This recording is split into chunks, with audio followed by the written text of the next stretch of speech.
Hello my dear students and parents, ಎಲ್ಲರೂ ಎಕ್ಸಾಮ್ಸ್ಗೆ ಚೆನ್ನಾಗಿ ಓದ್ಕೋತಾ ಇದ್ದೀರಾ ಅಂದ್ಕೊಂಡಿದ್ದೀನಿ. ನಿಮ್ಮ ಫೋಕಸ್ ಎಕ್ಸಾಮ್ಸ್ ಮೇಲೆ ಇರಲಿ ಅಂದ್ಬಿಟ್ಟು ನಾನು ಲಾಸ್ಟ್ 2 ಡೇಸಿಂದ ಇಂಜಿನಿಯರಿಂಗ್ ಎಕ್ಸಾಮ್ಸ್ ಬಗ್ಗೆ ರಿಸರ್ಚ್ ಮಾಡಿ almost it took me 2 days ಮಕ್ಕಳೇ. ಏನೇನು ಎಂಟ್ರೆನ್ಸ್ ಎಕ್ಸಾಮ್ಸ್ ಇದೆ ನೀವು ಗೆಸ್ ಮಾಡ್ಬೇಕಾಗ್ಬೋದು. ಲೈಕ್ ಎಷ್ಟು ಎಕ್ಸಾಮ್ಸ್ ಇದೆ ಅಂದರೆ ಆಲ್ಮೋಸ್ಟ್ ಒಂದು 20+ ಡಿಫ್ರೆಂಟ್ ಎಂಟ್ರೆನ್ಸ್ ಎಕ್ಸಾಮ್ಸ್ ಇದೆ ಇಂಜಿನಿಯರಿಂಗ್ಗೆ. ಸೊ ನಾನು 9 ವೇಸ್ ಇದೆ ಅಂತ ಲಾಸ್ಟ್ ವೀಡಿಯೋಲಿ ಹೇಳಿದೆ. ಆ 9 ವೇಸ್ಗೆ ಡಿಫ್ರೆಂಟ್ ಆಪ್ಷನ್ಸ್ ಏನಿದೆ, ಒಂದು 20+ ಆಪ್ಷನ್ಸ್ ಇದೆ. ಎಲ್ಲದನ್ನು ಬರೆಯೋದು is a very bad strategy. So ಅದಕ್ಕೋಸ್ಕರ ನಾನು ಈ ವಿಡಿಯೋಲಿ ಏನು ಹೇಳ್ತಾ ಇದ್ದೀನಿ ಅಂದರೆ, ಯಾವ ಎಕ್ಸಾಮ್ಸ್ ಬರೀಬೇಕು, ವೆರಿ ಇಂಪಾರ್ಟೆಂಟ್. ಆಲ್ 20 ಅಟೆಂಪ್ಟ್ ಮಾಡೋದು ರಿಯಲಿ ಬ್ಯಾಡ್ ಚಾಯ್ಸ್. ಗುಡ್ ಅಂದರೆ ಡೀಸೆಂಟ್ ಅಂದರೆ 5 to 10 ಎಕ್ಸಾಮ್ಸ್ ನಿಮ್ಗೆ ಯಾವ್ದು ಸೂಟ್ ಆಗಬೇಕು ಆ 5 to 10 ಬರೆಯೋದು ಬೆಸ್ಟ್ ಚಾಯ್ಸು. ಮತ್ತು ಎಷ್ಟೊಂದು ಥರ ಆಪ್ಷನ್ಸ್ ಇದೆ, ಎಷ್ಟೊಂದು ಥರ ಕಾಲೇಜಸ್ ಇದೆ. ಯಾವ ಕಾಲೇಜಸ್ ಬೆಟರು, ಯಾವುದು ಫಸ್ಟ್ ಇಂಪಾರ್ಟೆನ್ಸ್ ಕೊಡಬೇಕು ಅದನ್ನು ಹೇಳ್ತೀನಿ ಈ ವಿಡಿಯೋ ಲಾಸ್ಟಲ್ಲಿ. ಸೊ ಕ್ವಿಕ್ಕಾಗಿ ನಿಮ್ಗೆ ಇವೆರಡೂ ಆನ್ಸರ್ಸ್ ಬರುತ್ತೆ. ಯಾವ ಎಕ್ಸಾಮ್ಸ್ ಬರೀಬೇಕು ನಾನು, ಯಾವ ಇಂಜಿನಿಯರಿಂಗ್ ಆಪ್ಷನ್ಸ್ ಬೆಟರು ಅಂತ. ಇದೇನಕ್ಕೆ ಮಾಡ್ತಾಯಿದ್ದೀನಿ ಅಂದರೆ, ಲೈಕ್ ನಿಮ್ಗೆ ಇನ್ನೇನು ಎಕ್ಸಾಮ್ ಸ್ಟಾರ್ಟ್ ಆಗಿಬಿಡುತ್ತೆ, ಆಮೇಲೆ ಎಕ್ಸಾಮ್ಸಲ್ಲಿ ಬ್ಯುಸಿ ಆದಾಗ ಅಪ್ಲಿಕೇಶನ್ ಇರುತ್ತೆ ಮಿಡಲಲ್ಲಿ, ಅವಾಗ ನೀವು ಡಿಸ್ಟ್ರಾಕ್ಟ್ ಆಗಿ ಎಕ್ಸಾಮ್ಸ್ ಫೋಕಸ್ ಮಾಡಬೇಕಾ ಅಥವಾ ಅಪ್ಲಿಕೇಶನ್ ಫಿಲ್ ಮಾಡಬೇಕಾ ಅಥವಾ ಇನ್ನೊಂದೇನೋ ಎಂಟ್ರೆನ್ಸ್ ಎಕ್ಸಾಮ್ ಬರೀಬೇಕಾ ಅಂತ ಆ ಟೈಮಲ್ಲಿ ನೀವು ಡಿಸ್ಟ್ರಾಕ್ಟ್ ಆಗಬಾರ್ದು. ಸೊ ನೀವು ಫೋಕಸ್ಡ್ ಆಗಿ ಇರಬೇಕು ಅಂತ ನಾವು ಡೆಡಿಕೇಟೆಡ್ ಆಗಿ ಈ ಗೈಡೆನ್ಸ್ ವಿಡಿಯೋ ಮಾಡ್ತಾಯಿದ್ದೀವಿ ಮಕ್ಕಳೇ. ಸೊ ಕ್ವಿಕ್ಕಾಗಿ ಸ್ಟಾರ್ಟ್ ಮಾಡೋಣ.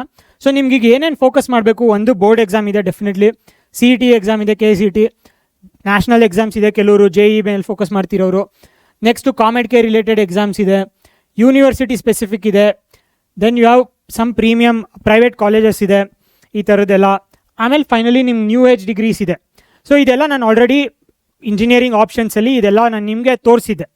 ಸೊ ಈಗ ಏನು ಹೇಳ್ತಾ ಇದ್ದೀನಿ ಅಂದರೆ, ನೆಕ್ಸ್ಟು ಯಾರಿಗೆ ಯಾವ ಚೂಸ್ ಮಾಡಬೇಕು, ಅದು ಹೆಂಗೆ ಚೂಸ್ ಮಾಡಬೇಕು ಅಂತ. ಸೊ ಪ್ರತಿಯೊಬ್ಬರಿಗೂ ಅದು ಚೇಂಜ್ ಆಗುತ್ತೆ, ಎಲ್ರಿಗೂ ಒಂದೇ ಆನ್ಸರ್ ಅಲ್ಲ ಅದು. ಸೊ ಅದನ್ನು ನೀವು ಹೆಂಗೆ ಥಿಂಕ್ ಮಾಡಬೇಕು ಅಂತ ನಾನು ಹೇಳ್ಕೊಡ್ತೀನಿ ಇದರಲ್ಲಿ. ಸೊ ಇದು ಹೆಂಗೆ ಡಿಪೆಂಡ್ ಆಗುತ್ತೆ ಅಂದರೆ, ಈ 5 ಫ್ಯಾಕ್ಟರ್ಸ್ ಮೇಲೆ ಡಿಪೆಂಡ್ ಆಗುತ್ತೆ. ಒಂದು, ನೀವು ಅಕಾಡೆಮಿಕಲಿ ಯಾವ ಸ್ಟೇಜಲ್ಲಿ ಇದ್ದೀರಾ, ನಿಮ್ಮ ಸ್ಟ್ರೆಂತ್ ಏನಿದೆ, ಅಕಾಡೆಮಿಕ್ ಸ್ಟ್ರೆಂತ್ ಹೆಂಗಿದೆ, ಫಿನಾನ್ಷಿಯಲಿ ನೀವು ಯಾವ ಥರ ಇದ್ದೀರಾ, ಎಷ್ಟು ಫೀಸ್ ಪೇ ಮಾಡೋಕ್ಕೆ ರೆಡಿ ಇದ್ದೀರಾ, ನಿಮ್ಮದು ಬ್ರ್ಯಾಂಚ್ ಪ್ರಯಾರಿಟಿ ಅಥವಾ ಇಂಟ್ರೆಸ್ಟ್ ಏನಿದೆ, ಆಮೇಲೆ ನೀವು ಎಲ್ಲಿ ಯಾವ ಪ್ಲೇಸಸಲ್ಲಿ ಮಾಡಬೇಕು ಅಂದ್ಕೊಂಡಿದ್ದೀರಾ, ಆಮೇಲೆ ನಿಮ್ಮ ರಿಸ್ಕ್ ಅಪಿಟೇಟ್ ಹೆಂಗಿದೆ. ಸೊ ಈ 5 ಫ್ಯಾಕ್ಟರ್ಸು ನಿಮ್ಮದು ಡಿಸಿಷನ್ಗೆ ಹೆಲ್ಪ್ ಆಗುತ್ತೆ. ಸೊ ಡೀಟೇಲಾಗಿ ಹೇಳ್ತೀನಿ. ಅಕಾಡೆಮಿಕ್ ಸ್ಟ್ರೆಂತ್ ಅಂದರೆ ನೀವು ಲೈಕ್ ಟಾಪಲ್ಲಿದ್ದೀರಾ ಅಥವಾ like almost like top but not at the very top, ಆ್ಯಾವ್ರೇಜಲ್ಲಿದ್ದೀರಾ ಅಥವಾ ಇನ್ನೂ ಡೆವಲಪ್ ಆಗ್ತಾ ಇದ್ದೀರಾ, ಸರ್ ನಾನು ಇನ್ನೂ ಓದಬೇಕು, ಓದಿಲ್ಲ, ಟೈಮ್ ಇರಲಿಲ್ಲ, ಮುಂಚೆ ಸ್ಪೆಂಡ್ ಮಾಡಲಿಲ್ಲ ಎನಫ್ ಟೈಮ್ ಅನ್ನೋರು. ಸೊ ಇವರು IIT ಅವರು, ಇವರು NIT ಅವರು, ಇವರು ಇಲ್ಲಿ ಸ್ಟ್ರಾಂಗ್ ಟಾಪ್ KCET ಅವರು, ಇಲ್ಲಿ ಮಿಡಲ್ ಕಾಲೇಜಸ್ ಅವರು, ಇವರು ತುಂಬ ಡೆವಲಪ್ ಆಗಿ ಇನ್ನೂ ಚೆನ್ನಾಗಿ ಓದಬೇಕು. ಸೊ ನೀವು ಯಾವ ಸ್ಟೇಜಲ್ಲಿ ಇದ್ದೀರಾ, ABCD ನೋಡ್ಕೊಳ್ಳಿ.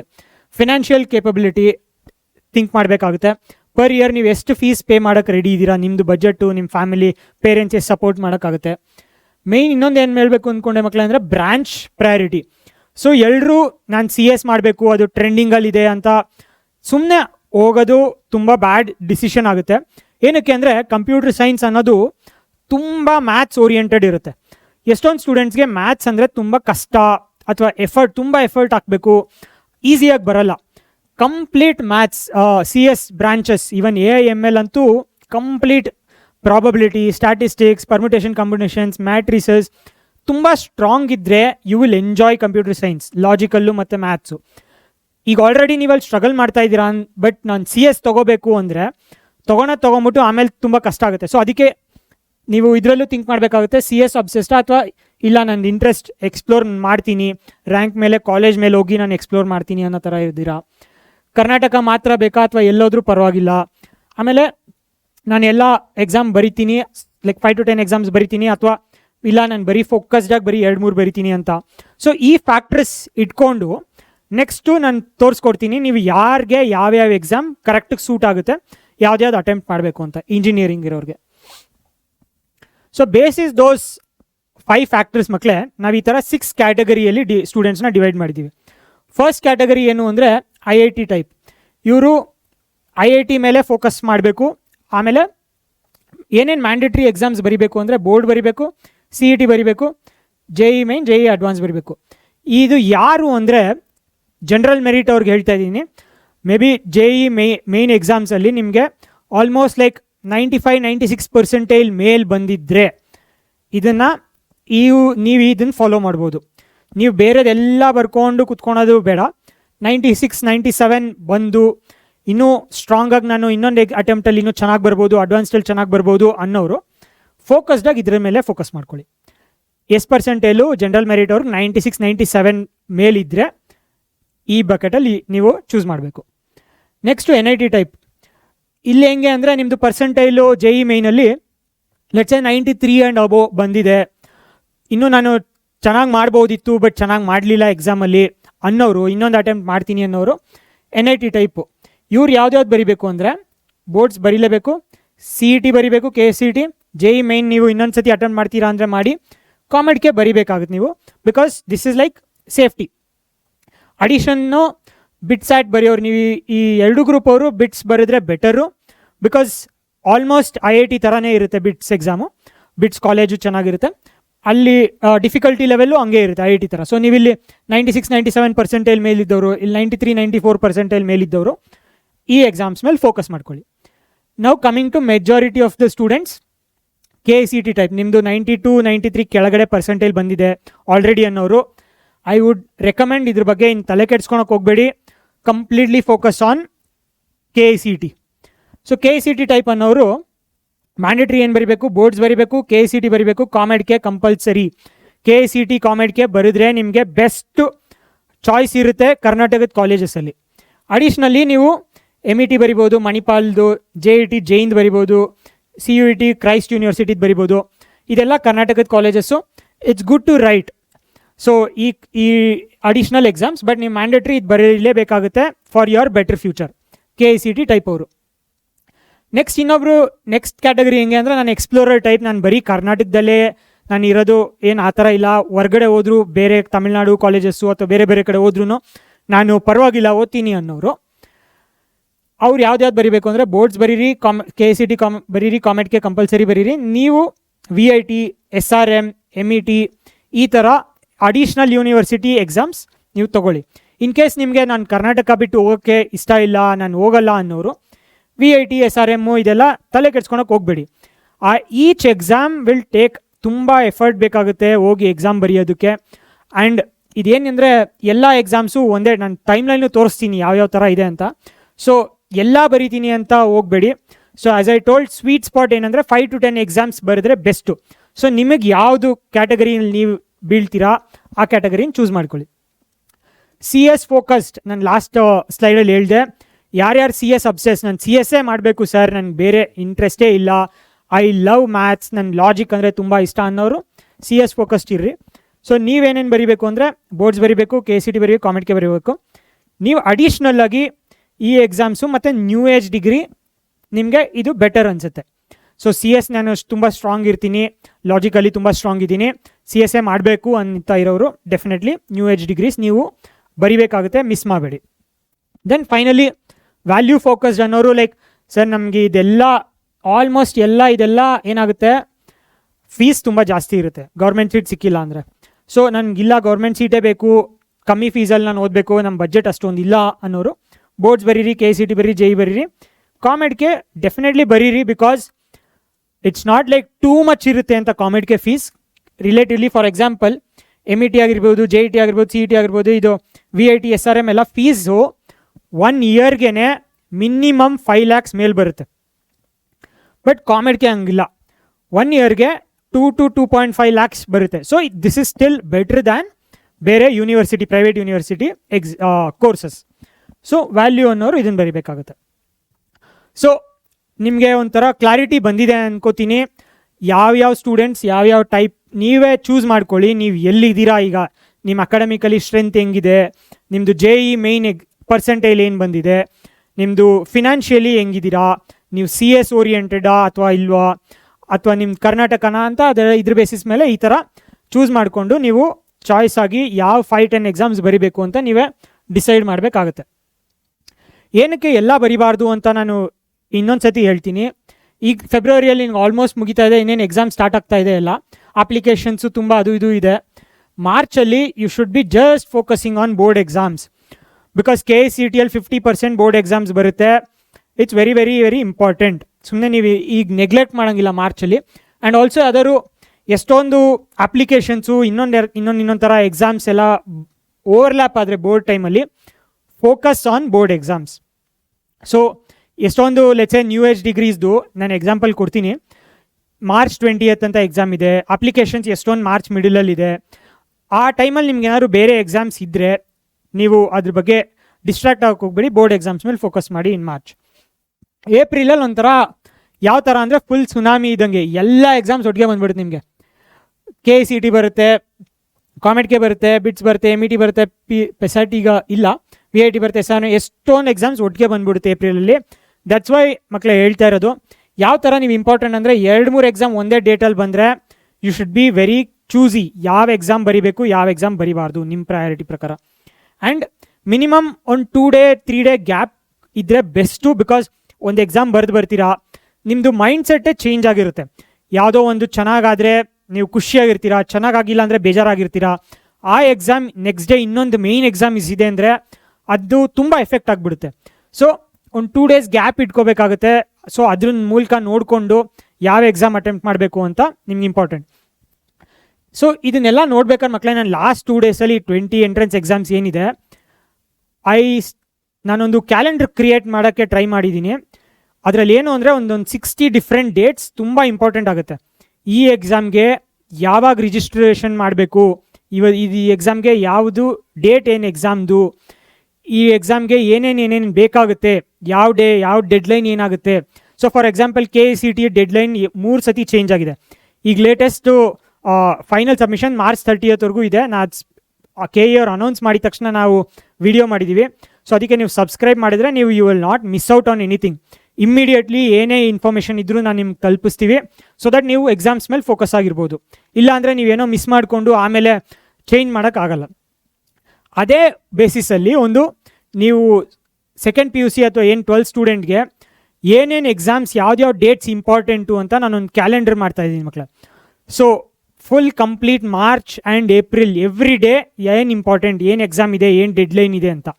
ಸೊ ಅದೇನಾದ್ರು ನಿಮ್ಗೆ ಬೇಕು ಅಂದರೆ ಸಬ್ಸ್ಕ್ರೈಬ್ ಮಾಡಿ, ಕಮೆಂಟ್ ಮಾಡಿ ಟೈಮ್ ಲೈನ್ ಅಂತ. ಸೊ ನಾನು ನಿಮಗೋಸ್ಕರ ಜಲ್ದಿ ಪ್ರಿಪೇರ್ ಮಾಡಿ ನಿಮ್ಗೆಲ್ರಿಗೂ ನಿಮ್ಗೆ ತಲುಪಿಸ್ತೀನಿ. So subscription is important and ನೀವು ಕಮೆಂಟ್ ಮಾಡಿ ಟೈಮ್ ಲೈನ್ ಅಂತ ನಿಮ್ಗದು ಇಂಪಾರ್ಟೆಂಟ್ ಅನಿಸಿದ್ರೆ. ಯಾವ್ಯಾವ ಎಕ್ಸಾಮು ಯಾವ್ಯಾವ ಡೇಟಿಗೆ ಇಂಪಾರ್ಟೆಂಟು, ಇಲ್ಲ ಮಿಸ್ ಮಾಡ್ಕೊಂಬಿಟ್ರೆ ಎಕ್ಸಾಮ್ ಟೈಮಲ್ಲಿ ಆಮೇಲೆ ಲೇಟ್ ಆಗುತ್ತೆ. ಆ್ಯಂಡ್ ಆಲ್ಸೋ ನೀವು ಅಂದ್ಕೊಂಡಿರ್ತೀರ ಅದು ಓಕೆ March 10th ಡೆಡ್ಲೈನು, ನಾನು ಅವಾಗ ಮಾಡ್ಕೋತೀನಿ ಅಂತ. ಬಟ್ ಅವಾಗ ನಿಮ್ದು ಇನ್ನೊಂದು ಎಕ್ಸಾಮು ಇರುತ್ತೆ, ಆ ಟೈಮಲ್ಲಿ ನೀವು ಹೋಗಿ ಮಾಡೋಕ್ಕಾಗಲ್ಲ. ಸೊ ಈ ಕ್ಯಾಲೆಂಡರ್ ನೋಡಿಕೊಂಡ್ರೆ ನಿಮಗೆ ಪ್ಲ್ಯಾನ್ ಮಾಡ್ಬೋದು, ಈ 2 ಎಕ್ಸಾಮ್ ನಿಮ್ಗೆ ಓವರ್ಲ್ಯಾಪ್ ಆಗ್ತಾ ಇದೆ, ಸೊ ಇದಕ್ಕೆ ನಾನು ಮುಂಚೆನೇ ಮಾಡ್ಕೋಬೇಕಾಗುತ್ತೆ ಅಂತ ಯೂಸ್ಫುಲ್ ಆಗುತ್ತೆ. ಸೊ ಅದಕ್ಕೆ ನಿಮಗೆ ಬೇಕು ಅಂದರೆ ಸಬ್ಸ್ಕ್ರೈಬ್ ಮಾಡ್ಕೊಳ್ಳಿ ಚಾನಲ್ನ, ಕಮೆಂಟ್ ಮಾಡಿ ಟೈಮ್ ಲೈನ್ ಅಂತ. So coming to next point, new age degree. ಎಷ್ಟೊಂದು ಸ್ಟೂಡೆಂಟ್ಸು ಕಮೆಂಟ್ ಮಾಡಿದ್ದಾರೆ, ಸರ್ ಈ ನ್ಯೂ ಏಜ್ ಡಿಗ್ರೀಸ್ ಬಗ್ಗೆ ಹೇಳಿ, ಅದು ಏನು ವರ್ತಾ ಏನು ಅಂತೆಲ್ಲ. ಸೊ ಆ್ಯಂಡ್ ಆಲ್ಸೋ ತುಂಬ ನಿಮ್ಗೆ ಆ್ಯಡ್ಸ್ ಬರ್ತಾ ಇರುತ್ತೆ. ಈಗ ಇವರು ಹೆಂಗೆ ಅಂದರೆ ಅವ್ರಿಗೀಗ ಅಡ್ಮಿಷನ್ ಮಾಡ್ಕೋಬೇಕು, ನಿಮಗೆ ಆ್ಯಡ್ಸ್ ತೋರಿಸ್ತಾ ಇರ್ತಾರೆ, ಅದು ಹಂಗಿದೆ ಹಿಂಗಿದೆ ಅಂತೆಲ್ಲ. ಸೊ ನೀವು ಡಿಸಿಷನ್ನ ಇಂಪಾರ್ಟೆಂಟಾಗಿ ತೊಗೋಬೇಕಾಗುತ್ತೆ. ಸೊ ನಾನು ಅದನ್ನು ಹೆಂಗೆ ಮಾಡ್ಬೋದು ಅಂತ ಹೇಳ್ತಾಯಿದ್ದೀನಿ. ಸೊ ಇದು ನ್ಯೂ ಏಜ್ ಡಿಗ್ರೀಸ್ ಯಾವಾಗ ಇಟ್ ವಿಲ್ ಮೇಕ್ ಸೆನ್ಸ್ ಯಾರಿಗೆ ಅಂತ ಹೇಳಿದ್ರೆ, ನೀವು ಫಾರ್ ಶ್ಯೂರ್ ನಾನು CSA ಮಾಡಬೇಕು ಸರ್, CS ರಿಲೇಟೆಡ್ ಡಿಗ್ರಿ. ನಾನು ಆಲ್ರೆಡಿ ಹೇಳಿದೆ, ಮ್ಯಾಥ್ಸ್ ತುಂಬ ಸ್ಟ್ರಾಂಗ್ ಇರಬೇಕು, ಲಾಜಿಕಲಿ ನೀವು ಎಂಜಾಯ್ ಮಾಡಿದ್ರೆ then it's best fit for you. ಇಲ್ಲ ಮ್ಯಾಥ್ಸಲ್ಲಿ ನಾವು ಸ್ಟ್ರಗಲ್ ಮಾಡ್ತಾ ಇದ್ದೀವಿ, ನಾನು ಸ್ಟ್ರಾಂಗ್ ಇಲ್ಲ ಅನ್ನೋರು ಇಲ್ಲಿ ಹೋದರೆ ನಾಟ್ ದಿ ಬೆಸ್ಟ್ ವೇ. ನೀವು ಅಲ್ಲೂ ಹೋಗಿ 4 years ಸ್ಟ್ರಗಲ್ ಮಾಡ್ತೀರಾ, ಆಮೇಲೆ ಆ 4 years ವಿಲ್ ಆ್ಯಕ್ಚುಲಿ ಡಿಸೈಡ್ ನೀವು ಲೈಫಲ್ಲಿ ನೆಕ್ಸ್ಟ್ 30-40 years ಏನು ಮಾಡ್ತೀರಾ ಅಂತ. ಲೈಫ್ ಲಾಂಗ್ ಸ್ಟ್ರಗಲ್ ಆಗಬಾರ್ದು, ಇಟ್ ಶುಡ್ ಬಿ ಫನ್. ನೀವು ಅದು ಜಾಯ್ ಆಗಿ ವರ್ಕ್ ಮಾಡಬೇಕು. ಸೊ ನಿಮ್ಮ ಸ್ಟ್ರೆಂತ್ಸ್ ಏನಿದೆ ಅಂತ ನೀವು ಐಡೆಂಟಿಫೈ ಮಾಡ್ಕೋಬೇಕಾಗುತ್ತೆ. ಅದಕ್ಕೋಸ್ಕರ ನಾನು ಯಾವ ಬ್ರ್ಯಾಂಚಲ್ಲಿ ಏನೇನು ಸಬ್ಜೆಕ್ಟ್ಸ್ ಇನ್ವಾಲ್ವ್ ಆಗಿರುತ್ತೆ, ಯಾರಿಗೆ ಯಾವ ಬ್ರ್ಯಾಂಚ್ ಸೂಟ್ ಆಗುತ್ತೆ ಅಂತಲೂ ನಾನು ಡೀಟೇಲಾಗಿ ನಿಮ್ಗೆ ಗೈಡ್ ಮಾಡ್ತೀನಿ. ಅದಕ್ಕೆ ವರಿ ಮಾಡ್ಕೋಬೇಡಿ, ನೀವು ಎಕ್ಸಾಮ್ ಫೋಕಸ್ ಮಾಡಿ. ಎಕ್ಸಾಮ್ ಆದಮೇಲೆ ನಾನು ಅದನ್ನು ಮಾಡೇ ಮಾಡ್ತೀನಿ. ನಿಮ್ಗೆ ಇಂಟ್ರೆಸ್ಟ್ ಇದೆ ಅಂದರೆ ಬ್ರ್ಯಾಂಚ್ ಅಂತ ನಿಮ್ಗೆ ಕಮೆಂಟ್ ಮಾಡಿ ಹೇಳಿ, ಸೊ ದಟ್ ನನಗೆ ಗೊತ್ತಾಗುತ್ತೆ ಎಷ್ಟು ಜನ ಇದರಲ್ಲಿ ಇಂಟ್ರೆಸ್ಟ್ ಇದ್ದಾರೆ ಅಂತ. ಅದು ಹೆಂಗೆ ಅಂದರೆ, ಈಗ 11th 12th ನೀವು ಏನು ಓದಿದ್ದೀರಾ ಆ ಸಬ್ಜೆಕ್ಟ್ಸ್ ನಿಮ್ಗೆ ಯಾವ್ದು ಲೈಕ್ ಆಯಿತು, ಈ ಸಬ್ಜೆಕ್ಟ್ಸ್ ಲೈಕ್ ಆದರೆ ಯಾವ ಬ್ರ್ಯಾಂಚ್ ನಿಮಗೆ ಬೆಸ್ಟ್ ಫನ್ ಆಗಿರುತ್ತೆ, ಎಂಜಾಯ್ ಮಾಡ್ತೀರಾ ಓದೋದಕ್ಕೆ, ನಿಮ್ಮ ಕೆರಿಯರ್ ಪಾತಲ್ಲಿ ಫ್ಯೂಚರ್ ಏನಿದೆ ಅದರಲ್ಲಿ ಎಲ್ಲ ಡೀಟೇಲಾಗಿ ಬ್ರ್ಯಾಂಚ್ ಕಂಪ್ಯಾರಿಸನ್ ಮಾಡಿಕೊಡ್ತೀನಿ. ನೆಕ್ಸ್ಟ್ ಪಾಯಿಂಟು, ಫಿನಾನ್ಷಿಯಲಿ ನಿಮ್ದು ಹೆಂಗಿದ್ದೀರಾ. ಆಲ್ಮೋಸ್ಟ್ ನಿಮಗೆ ಲೈಕ್ ಪರ್ ಇಯರೇ ಮಿನಿಮಮ್ 5 lakhs ಮೇಲೆ ಬರುತ್ತೆ ಯಾವುದೇ ಈ ನ್ಯೂ ಏಜ್ ಡಿಗ್ರಿ ತೊಗೊಂಡ್ರೆ. ಸೊ ಈಸಿಲಿ 25 lakhs 30 lakhsವರೆಗೂ ಹೋಗುತ್ತೆ 4 years. ಅದನ್ನು ಅಫೋರ್ಡ್ ಮಾಡ್ಬೋದು ಅನ್ನೋರು ಓಕೆ. ನೆಕ್ಸ್ಟು ಇಂಪಾರ್ಟೆಂಟ್ ಪಾಯಿಂಟ್ ಮಗಳೇ, ಲೈಕ್ ನಿಮ್ಗೆ ಇನ್ ಕೇಸ್ ಏನಾದ್ರು ಕಂಪ್ಯೂಟರ್ ಸೈನ್ಸ್ ಡಿಗ್ರಿ KCT ಅಥವಾ ಕಾಮೆಡ್ಕೆಯಲ್ಲಿ ಟಾಪ್ 20 ಕಾಲೇಜಸ್ಸಲ್ಲೇ ಸಿಗ್ತಾ ಇದೆ ಆರಾಮಾಗಿ ಕಾನ್ಫಿಡೆಂಟ್ ಇದ್ದೀರಾ ಅಂದರೆ then this is a better option. Because ನಿಮಗೆ ಈ ಕಾಲೇಜಲ್ಲಿ ಡಿಫ್ರೆಂಟ್ ಎನ್ವಿರಾನ್ಮೆಂಟೇ ಇರುತ್ತೆ, ಎಸ್ಟಾಬ್ಲಿಷ್ಡ್ ಇದೆ, ಪ್ಲೇಸ್ಮೆಂಟ್ ಸೆಲ್ಸ್ ಇದೆ, ಅದೆಲ್ಲ ಡೀಟೇಲ್ಸ್ ಆಲ್ರೆಡಿ ಕಾಲೇಜಲ್ಲಿ ಸೆಟಪ್ ಆಗಿಬಿಟ್ಟಿದೆ. ಈ ನ್ಯೂ ಏಜ್ ಡಿಗ್ರೀಸ್ ಏನು ಅಂದರೆ ಈಗೀಗ ಬಂದಿರೋದು, ಅದ್ರದ್ದು ಫ್ಯೂಚರ್ ಹೆಂಗಿರುತ್ತೆ, ಈ ಕಾಲೇಜಿಂದನೇ ಸ್ವಲ್ಪ ಡಿಫ್ರೆಂಟ್ ಆಗಿರುತ್ತೆ. ಸೊ ಅದೆಲ್ಲ ಯಾರಿಗೆ ಬೆಸ್ಟು ಅಂದರೆ ನಿಮ್ಗೆ ಆಲ್ರೆಡಿ ಚೆನ್ನಾಗಿರೋ CS ಡಿಗ್ರಿ ಸಿಗ್ತಾ ಇದೆ ಅಂದರೆ this is a better option. Risk ತೊಗೊಂಡು ಹೋಗ್ತೀನಿ ಅನ್ನೋರು, ತುಂಬ ಸ್ಟ್ರಾಂಗ್ ಇದ್ದೀನಿ ನನಗೆ ಅದೇ ಬೇಕು ಅನ್ನೋರು ಹೋಗ್ಬೋದು. ಬಟ್ ನಿಮಗೆ ಆಲ್ಮೋಸ್ಟ್ ಲೈಕ್ ಟಾಪ್ 20ಯಲ್ಲಿ ನಂಗೆ ಸಿಗುತ್ತೆ ಅಂದ್ಕೊಂಡವರು ಅಷ್ಟೊಂದೇನು ಇದಕ್ಕೆ ಬೇಡ ಅನಿಸುತ್ತೆ. ಆಮೇಲೆ ಇಂಡಸ್ಟ್ರಿ ಕರಿಕ್ಯುಲಮ್ ಇರುತ್ತೆ. ಇದೇನಂದರೆ ನ್ಯೂ ಏಜ್ ಡಿಗ್ರಿ ಇದ್ರದ್ದು ಕರಿಕ್ಯುಲಮೇ ಹೆಂಗಿರುತ್ತೆ ಅಂದರೆ ಈಗ ಕಂಪ್ನೀಸಲ್ಲಿ ಹೆಂಗೆ ವರ್ಕ್ ಮಾಡ್ತಾ ಇದ್ದಾರೆ, ನ್ಯೂ ಏಜ್ ಟೆಕ್ನಾಲಜೀಸ್ ಏನಿದೆ ಅದ್ರ ಬೇಸಿಸ್ ಮೇಲೆ ಕರಿಕ್ಯುಲಮ್ ಇರುತ್ತೆ. ಸೊ ಕಾಲೇಜಲ್ಲಿ ಕರಿಕ್ಯುಲಮ್ ಏನು standard 5 years back 10 years back ಏನು ನಡ್ಕೊಂಬರ್ತಾ ಇದೆ ಆ ಥರ ಇರಲ್ಲ, ಇದ್ರದ್ದೇ ಡೆಡಿಕೇಟೆಡ್ ಇರುತ್ತೆ. ನಿಮ್ಗೆ ಅದು ಎಕ್ಸೈಟಿಂಗ್ ಅನಿಸಿದ್ರೆ, ನಾನು ಏನಾದರೂ ಬಿಲ್ಡ್ ಮಾಡಬೇಕು, ಏನಾದರೂ ಹೊಸ್ದಾಗಿ ಮಾಡಬೇಕು ಅನ್ನೋರಿಗೆ ಇದು ಸೂಟ್ ಆಗುತ್ತೆ. ಆಲ್ಸೋ ಇದು ಟ್ರೆಡಿಷ್ನಲ್ ಫಾರ್ಮ್ಯಾಟ್ ಥರ ಅಲ್ಲ. ಲೆಟ್ಸ್ ಎ ಆಲ್ಮೋಸ್ಟ್ 5-6 times ಅಥವಾ 10 times ಮೋರ್ ಕಾಂಪಿಟೇಟಿವ್ ಆಗಿರುತ್ತೆ compared to regular college. Regular ಕಾಲೇಜಸಲ್ಲಿ ಏನು, ನೀವು ಲೆಟ್ಸ್ ಎ ಕಂಪ್ಯೂಟರ್ ಸೈನ್ಸ್ ತೊಗೊಂಡ್ರೆ ಇಷ್ಟು ಅವರ್ಸ್ ಆಫ್ ಕೋಡಿಂಗ್ ಮಾಡಬೇಕು ಅಂತ ಇರುತ್ತೆ. Let's a some 700-800 hours of coding in the entire 4 years ಮಾಡಬೇಕು ಅಂತ ಕರಿಕ್ಯುಲಮಲ್ಲಿ ಇರುತ್ತೆ. ಬಟ್ ಈ ನ್ಯೂ ಏಜ್ ಡಿಗ್ರೀಸಲ್ಲಿ ಹೆಂಗಿರುತ್ತೆ ಅಂದರೆ ಆಲ್ಮೋಸ್ಟ್ ಲೈಕ್ 5000 hours ಕೋಡಿಂಗ್ ಮಾಡಬೇಕು ಅಂತ ಇರುತ್ತೆ. So it's like very very very strict ಇರುತ್ತೆ. ಅದನ್ನು ನೀವು ಎಂಜಾಯ್ ಮಾಡ್ತಾ ಇಲ್ಲ ಅಂದರೆ then you will like start regretting. Engineering ಕಾಲೇಜ್ಗೆ ಹೋಗ್ತೀನಿ ಅಂದ್ಕೊಂಡು ಫನ್ ಆಗಿರುತ್ತೆ ಅಂದ್ಕೊಂಡು ಇಲ್ಲೋಗಿ ನಾನು ಇಂಟ್ರೆಸ್ಟ್ ಬರ್ತಾ ಇಲ್ಲ ಅಂದರೆ then it will become a problem for you. So ನೀವು ಸೆಲ್ಫ್ ಡ್ರಿಫನ್ ಆಗಿದ್ರೆ ಬೆಸ್ಟು. ಸೊ ಯಾರ್ಯಾರು ಅವಾಯ್ಡ್ ಮಾಡಬೇಕು ಅಂದರೆ ನಿಮ್ಗೆ ಇನ್ನೂ ಕೆರಿಯರ್ ಡೈರೆಕ್ಷನಲ್ಲಿ ನನಗಿನ್ನೂ ಗೊತ್ತಿಲ್ಲ ಸರ್, ನಾನು ಯಾವ branch will suit for me, ಯಾವುದಕ್ಕೆ ಚೆನ್ನಾಗಿ ಅನಿಸುತ್ತೆ ಅನ್ನೋರು ಕಾಲೇಜ್ಗೆ ಹೋದರೆ ಬೆಟರು. ಏನಕ್ಕಂದರೆ ಒಂದು ಫ್ಲೆಕ್ಸಿಬಿಲಿಟಿ ಇರುತ್ತೆ ಇಂಜಿನಿಯರಿಂಗ್ ಕಾಲೇಜಸಲ್ಲಿ. ಏನು ಅಂದರೆ ಆಫ್ಟರ್ ಫಸ್ಟ್ ಇಯರ್ ನೀವು ಬ್ರ್ಯಾಂಚ್ ಚೇಂಜ್ ಮಾಡ್ಕೋಬೋದು. ಅದು ಏನಂದರೆ ಚೆನ್ನಾಗಿರಬೇಕು ನಿಮ್ಮದು ರ್ಯಾಂಕಿಂಗು ಇಂಜಿನಿಯರಿಂಗ್ ಫಸ್ಟ್ ಇಯರಲ್ಲಿ. ಬೇರೆ ಬ್ರಾಂಚಸಲ್ಲೂ ನಿಮಗೆ ಸೀಟ್ಸ್ ವೇಕೆಂಟ್ ಇದ್ದರೆ ನೀವು ಅದಕ್ಕೆ ರಿಕ್ವೆಸ್ಟ್ ಕೊಟ್ಟು ಚೇಂಜ್ ಮಾಡ್ಕೋಬೋದು. ಹೆಂಗೆ ಚೇಂಜ್ ಮಾಡ್ತೀರಾ ಅಂದರೆ ಬಿಕಾಸ್ ಫಸ್ಟ್ ಇಯರಲ್ಲಿ ಎಲ್ಲ ಥರ ಸಬ್ಜೆಕ್ಟ್ಸ್ ಇರುತ್ತೆ. CS ಸಬ್ಜೆಕ್ಟ್ಸ್ ಇರುತ್ತೆ, EC ಸಬ್ಜೆಕ್ಟ್ಸ್ ಇರುತ್ತೆ, ಮೆಕ್ಯಾನಿಕಲ್ ಸಬ್ಜೆಕ್ಟ್ಸ್ ಇರುತ್ತೆ, ಡಿಫ್ರೆಂಟ್ ಸಬ್ಜೆಕ್ಟ್ಸ್ ಇರುತ್ತೆ. ನೀವು ಅದು ಓದಿದಾಗ ನಿಮಗೆ ಒಂಥರ ಅನಿಸುತ್ತೆ, ಓ ನನಗೆ ಇದು ಲೈಕ್ ಆಗ್ತಾ ಇದೆ, ಇದು ಲೈಕ್ ಆಗ್ತಾ ಇಲ್ಲ ಅಂತ. ಅದ್ರ ಬೇಸಿಸ್ ಮೇಲೆ you still have one more option to change branch ನೀವು ರೆಗ್ಯುಲರ್ ಕಾಲೇಜಸಲ್ಲಿ ಹೋದಾಗ. ಬಟ್ ಅದೇ ನೀವು ನ್ಯೂ ಏಜ್ CS ಡಿಗ್ರಿ ತೊಗೊಂಡ್ರೆ ನೀವು CSಗೆ ಫಿಕ್ಸ್ ಆಗಿಬಿಡ್ಬೇಕಾಗುತ್ತೆ. ಕ್ಯಾಂಪಸ್ ಲೈಫು, ಹಾಸ್ಟೆಲ್ಲು, ಸರ್ ನಾನು ಎಂಜಾಯ್ ಮಾಡಬೇಕು ಫ್ರೆಂಡ್ಸ್ ಜೊತೆ ಅದು ಇದು ಅನ್ನೋರು, ಅದೆಲ್ಲ ಇಲ್ಲಿ ನಿಮಗೆ ಸಿಗೋದು ತುಂಬ ತುಂಬ ಕಷ್ಟ. ನೀವು ಓನಾಗಿರ್ತೀರಾ, ವರ್ಕ್ ಮಾಡ್ತಾ ಇರ್ತೀರಾ, ಬಿಲ್ಡ್ ಮಾಡ್ತಾ ಇರ್ತೀರಾ, ಯಾವಾಗಲೂ 4 years ಫುಲ್ ಜಾಮ್ ಪ್ಯಾಕ್ ಆಗಿರುತ್ತೆ. ಇಲ್ಲೊಂಥರ ಸ್ಟ್ರೆಸ್ ಫ್ರೀ ಫ್ರೆಂಡ್ಸ್ ನೀವು ಮಾಡ್ಕೋತೀರಾ ತುಂಬ ಒಂಥರ ಆ ಥರ ಲೈಕ್ ಅದೇ.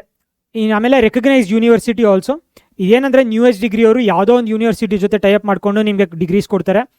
So those degrees are like not the best. ನಿಮ್ಗೆ ಇಲ್ಲಿ ಟಾಪ್ 10 ಕಾಲೇಜಸಲ್ಲಿ ಡಿಗ್ರಿ ಸಿಗ್ತಾ ಇದೆ ಅಂದರೆ then it's a good thing only. So ಇದು ಇನ್ನೂ ಡೀಟೇಲಾಗಿ ನಾನು ಹೋಗಬೇಕು ಅಂದರೆ ಅಗೇನ್ ಕಮೆಂಟ್ ಮಾಡಿ ಮಕ್ಕಳೇ. ನ್ಯೂ ಏಜ್ ಡಿಗ್ರಿ ನಿಮ್ಗೆ ಯಾವ್ದು ಬೇಕು, ಲೆಟ್ಸ್ ಎ NIT ಬಗ್ಗೆ ಬೇಕಾ, ಪೊಲಾರಿಸ್ ಬಗ್ಗೆ ಬೇಕಾ, ನ್ಯೂಟನ್ ಬಗ್ಗೆ ಬೇಕಾ, ಸ್ಕೇಲರ್ ಬಗ್ಗೆ ಬೇಕಾ, ಯಾವ ಡಿಗ್ರಿ ಬಗ್ಗೆ ಬೇಕು ಡೀಟೇಲಾಗಿ ಬೇಕು ಅಂದರೆ ಸಬ್ಸ್ಕ್ರೈಬ್ ಮಾಡ್ಕೊಂಡು ಕಮೆಂಟ್ ಮಾಡಿ. ನಾನು ಅದ್ರ ಬೇಸಿಸ್ ಮೇಲೆ ಸೊ ನನಗೀಗ ಏನೇನು ಅಂದರೆ ಟೈಮ್ ಲೈನ್ ಒಂದಿದೆ, ಕ್ಯಾಲೆಂಡರ್ ಟೈಮ್ ಲೈನ್ ಒಂದು, ಈ ನ್ಯೂ ಏಜ್ ಡಿಗ್ರಿ ಬಗ್ಗೆ ಒಂದೊಂದು, ಬ್ರಾಂಚ್ ಕಂಪ್ಯಾರಿಸನ್ ಬಗ್ಗೆ ಇನ್ನೊಂದು. ಸೊ ಯಾವ ಜಾಸ್ತಿ ಕಮೆಂಟ್ಸ್ ಬರುತ್ತೆ ಅದ್ರ ಬೇಸಿಸ್ ಮೇಲೆ ನಾನು ಫೋಕಸ್ ಮಾಡಿಕೊಂಡು ಅದನ್ನು ಫಸ್ಟು ನಿಮಗೆ ತೊಗೊಂಬರ್ತೀನಿ ಗೈಡೆನ್ಸ್ ಆಗಿ. ಸೊ ಎಷ್ಟೊಂದು ಲೈಕ್ ವಾರ್ನಿಂಗ್ಸ್ ಏನಂದರೆ ನಿಮಗೆ ಮೋರ್ ಎಕ್ಸಾಮ್ಸ್ ಅಂದರೆ ಬೆಟರು ಅಂತ ಅಂದ್ಕೋಬೇಡಿ. ಆಲ್ 20 ಎಕ್ಸಾಮ್ಸ್ ಬರೆಯೋದು very very wrong. JEE is a must for every one ಇಲ್ಲ. ಸೊ ನಿಮ್ಗೆ ಆಲ್ರೆಡಿ ಈಗ ರಿಯಲೈಸ್ ಆಗಿಬಿಟ್ಟಿರುತ್ತೆ, JEE ಬರ್ದಿರ್ತೀರಾ, ಪರ್ಸೆಂಟೇಜ್ 92, 93 ಇಂತ ಕಮ್ಮಿ ಇದೆ ಅಂದರೆ ನೀವು ಅದ್ರ ಬಗ್ಗೆ ಬಿಟ್ಬಿಡಿ. KCT ಕಾಮೆಡ್ಕೆ ಮೇಲೆ ಫುಲ್ ಫೋಕಸ್ ಮಾಡಿ. VIT SRM ಎಲ್ಲ ನಾನು ಬ್ಯಾಕಪ್ ಆಪ್ಷನ್, ನಾನು ಎಲ್ಲ ಬರಿತೀನಿ ಅನ್ನೋರು not the best option. Again ಈಗ ಲೆಟ್ಸ್ ಎ VITಯಲ್ಲೂ CS ಬ್ರಾಂಚ್ ಎಲ್ಲ ತುಂಬ ಕಾಂಪಿಟೇಟಿವ್ ಆಗಿರುತ್ತೆ, ಅಲ್ಲೂ ಈಸಿಯಾಗಿ ಸಿಗಲ್ಲ. ಆ್ಯಂಡ್ ಆಲ್ಸೋ ತುಂಬ ಎಕ್ಸಾಮ್ಸ್ ಬರೆದ್ರೆ ನಿಮ್ಮ ಫೋಕಸ್ಸು ಲೈಕ್ ಈಸಿಯಾಗಿ ಸಿಗಲ್ಲ. ಸೊ ನಾನು ಅಲ್ಲಿ ಆಲ್ರೆಡಿ ಹೇಳಿದೆ, ನೀವು ಯಾವ ಗ್ರೂಪಿಗೆ ಬರ್ತೀರಾ ಆ ಗ್ರೂಪಲ್ಲಿ ಚೂಸ್ ಮಾಡ್ಕೊಂಡು ಬರೀರಿ. ನ್ಯೂ ಏಜ್ ಡಿಗ್ರೀಸ್ ಒಂಥರ ಸ್ಕ್ಯಾಮ್ ಅಂತಲ್ಲ, it's really good if you enjoy it. CS enjoy ಮಾಡಬೇಕು, ನಾನು 4 years ಫುಲ್ ನಾನು ವರ್ಕ್ ಮಾಡಿ I want to achieve something in life ಅನ್ನೋರಿಗೆ it's a good choice only. And board exams don't matter ಅಂದರೆ wrong KCT ಎಲ್ಲ ಕಡೆಗೆ ತುಂಬ important ಆಗುತ್ತೆ. ಸೊ ಬೋರ್ಡ್ ಎಕ್ಸಾಮ್ಸ್ ಮಾತ್ರ ಮಿಸ್ ಮಾಡಬೇಡಿ, ಇಗ್ನೋರು ಮಾಡಬೇಡಿ. ಸೊ ಫೈನಲಿ ಇಂಜಿನಿಯರಿಂಗ್ ಒಂಥರ ಇನ್ ಆಲ್ ದ ಇಂಜಿನಿಯರಿಂಗ್ ಕಾಲೇಜಸಲ್ಲಿ ಯಾವ್ದು ಬೆಟರು ಅಂತ ಇದೊಂಥರ ನಿಮಗೆ ಡಿಸಿಷನ್ ಹೆಲ್ಪ್ ಆಗಲಿ ಅಂತ ಇದನ್ನು ನಾವು ರಿಸರ್ಚ್ ಮಾಡಿದ್ದೀವಿ ಮಕ್ಕಳೇ. ಸೊ ಇಂಪಾರ್ಟೆಂಟ್, ಇದು ವೆರಿ ವೆರಿ ಇಂಪಾರ್ಟೆಂಟ್. ಇಂಜಿನಿಯರಿಂಗ್ ನೀವು ಮಾಡಬೇಕು ಅಂತಿದ್ರೆ ಇದೊಂಥರ 10 ಲೆವೆಲ್ಸ್ ಇದೆ ಈ ಕಾಲೇಜಸಲ್ಲಿ. ಒನ್ ಬೈ ಒನ್ ಹೇಳ್ತೀನಿ.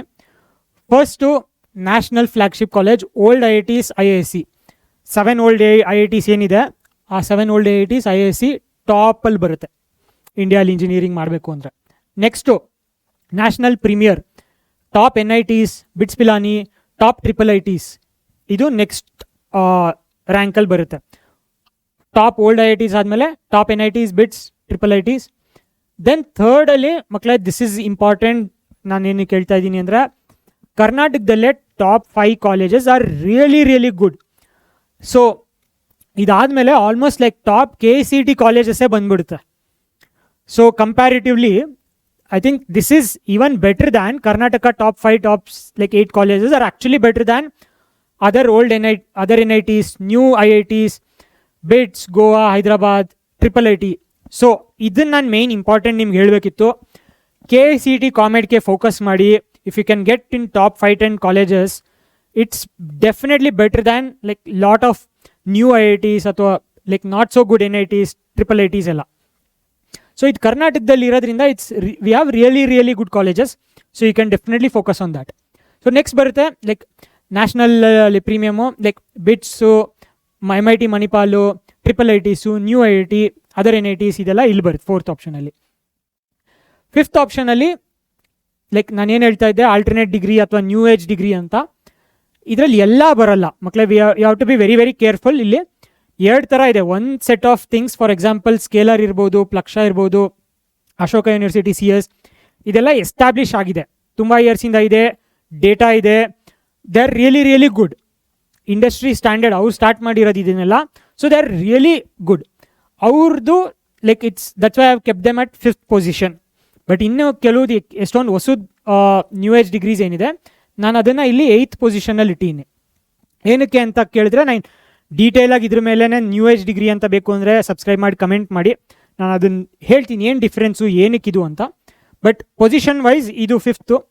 Next strong private universities, let's say VIT ಇರ್ಬೋದು, SRM ಇರ್ಬೋದು, ಅಮೃತ ಅಥವಾ ಲೈಕ್ ಕರ್ನಾಟಕದ ಕಾಲೇಜಸ್ಸು ಎಷ್ಟೊಂದು ಪ್ರೈವೇಟ್ ಯೂನಿವರ್ಸಿಟೀಸು ಚೆನ್ನಾಗಿರೋದು ಇಲ್ಲಿ ಬರುತ್ತೆ. ನೆಕ್ಸ್ಟ್ ಲೈಕ್ ಪ್ರೈವೇಟ್ ಯೂನಿವರ್ಸಿಟೀಸ್ ಕರ್ನಾಟಕದಲ್ಲಿರೋದು ಡೀಸೆಂಟ್, ಲೈಕ್ ಲೆಟ್ಸೆ 20th ಇಂದ 40th 50th ಕಾಲೇಜಸ್ಸು ಎಲ್ಲ ಇಲ್ಲಿ ಬರುತ್ತೆ. ಅದಾದಮೇಲೆ ನ್ಯೂ ಏಜ್ ಕಾಲೇಜಸ್ ಬರುತ್ತೆ. ಏನಕ್ಕೆ 8th ಅಂದರೆ ಲೆಟ್ಸೆ ಇದು only applicable for CS, AIML, data science, ಈ ಥರದ ಕೋರ್ಸಸ್ಸು. ಮತ್ತು ಇದು ಆಲ್ ನ್ಯೂ. ಫೀಸ್ ತುಂಬ ಇದೆ, ಮಾರ್ಕೆಟಿಂಗ್ ತುಂಬ ಮಾಡ್ತಾರೆ ನಿಮ್ಗೆ ಅಟ್ರಾಕ್ಟ್ ಮಾಡಬೇಕು ಅಂತ. And it's not like well established. May be 2-3 years down the line ನಮ್ಗೆ ಗೊತ್ತಾಗುತ್ತೆ. ಬಟ್ ಸ್ಟಿಲ್ ಲೈಕ್ ಕರೆಂಟ್ಲಿ ನಾನು ಏನು ಹೇಳ್ತಾ ಇದ್ದೆ ಆವಾಗಲೇ ಮುಂಚೆ ಸ್ಲೈಡಲ್ಲೂ ಹೇಳಿದ್ದೀನಿ, like there are really good new age degrees, some are new. So there is a difference in between them itself. ಆಮೇಲೆ ನೆಕ್ಸ್ಟು ನಿಮಗೆ ಲಾಸ್ಟಲ್ಲಿ ಲೈಕ್ ಬಜೆಟ್ ಲೋಕಲ್ ಅಂದರೆ like let's say 30th 50th 40th college ಆದಮೇಲೆ ಬರೋದು colleges. ಇದು okay ಅಂದರೆ ಬೇರೆ ಏನೂ ಆಪ್ಷನ್ ಇಲ್ಲ ಅಂದವ್ರಿಗೆ this is like still decent. ಕೆಲವು ನೀವು ಅವಾಯ್ಡ್ ಮಾಡಬೇಕಾಗುತ್ತೆ, ಲೈಕ್ ತುಂಬ like really bad engineering colleges. ಅವ್ರು ಬರೀ ಲೈಕ್ ಏನಂದರೆ ತುಂಬ ಲೋ ಕಟ್ ಆಫ್ ಇರುತ್ತೆ, ಪ್ಲೇಸ್ಮೆಂಟ್ಸ್ ಆಗಲ್ಲ, ಸುಮ್ಮನೆ for sake of it, faculty ಚೆನ್ನಾಗಿರಲ್ಲ, ಏನೂ ಇಲ್ಲ. ಇದನ್ನು ಅವಾಯ್ಡ್ ಮಾಡೋದು ಬೆಟರ್ ಆಗುತ್ತೆ. ಇದರಿಂದ ಬೆಟ್ರ್ ಇದು ತುಂಬ ಈ ಥರ ಆಪ್ಷನ್ಸ್ ನೋಡಿದ್ರೆ ಬೆಟರ್ ಆಗುತ್ತೆ. ಸೊ ಇದೊಂಥರ ಏನಂದರೆ different types of engineering colleges, ಯಾವ್ದನ್ನ ನೀವು ಫಸ್ಟ್ ಪ್ರಯಾರಿಟಿಗೆ ತೊಗೋಬೇಕು, ಯಾವ್ದು ಸೆಕೆಂಡ್ ಪ್ರಯಾರಿಟಿಗೆ ತೊಗೋಬೇಕು, ಹೆಂಗೆ ಪ್ಲೇಸ್ ಮಾಡಿ ಯಾವ ಎಕ್ಸಾಮ್ಸ್ ನೀವು ಇಂಪಾರ್ಟೆಂಟಾಗಿ ಬರೀಬೇಕು ಅನ್ನೋದನ್ನು ಹೇಳ್ಕೊಡ್ಬೇಕು ಅಂತ ಇದನ್ನು ಮಾಡಿದ್ದೀನಿ. ಸೊ ಕಂಪ್ಲೀಟ್ ಇಂಜಿನಿಯರಿಂಗ್ ನಿಮ್ಗೊಂಥರ ಐಡಿಯಾ ಬಂದಿದೆ ಅಂದ್ಕೊಂಡಿದ್ದೀನಿ. ಇನ್ ಕೇಸ್ ನಿಮ್ಗೆ ಇನ್ನೂ ಇದಾದಮೇಲೂ ಕನ್ಫ್ಯೂಷನಲ್ಲಿದ್ದೀರಾ ಅಥವಾ ನನಗೆ ಡಿಸೈಡ್ ಮಾಡೋಕ್ಕಾಗ್ತಾ ಇಲ್ಲ ಅಂದವರು, ನಾನೊಂದು ಡೆಡಿಕೇಟೆಡ್ ಆಗಿ ಗೈಡೆನ್ಸ್ ಓಪನ್ ಮಾಡ್ತೀನಿ. Not for every one. ಇದು ಮೋಸ್ಟ್ಲಿ ನಾವು ಡೀಟೇಲಾಗಿ ಮಾಡಿರೋದೇ ಎಲ್ರಿಗೂ ಹೆಲ್ಪ್ ಆಗಲಿ ಅಂತ.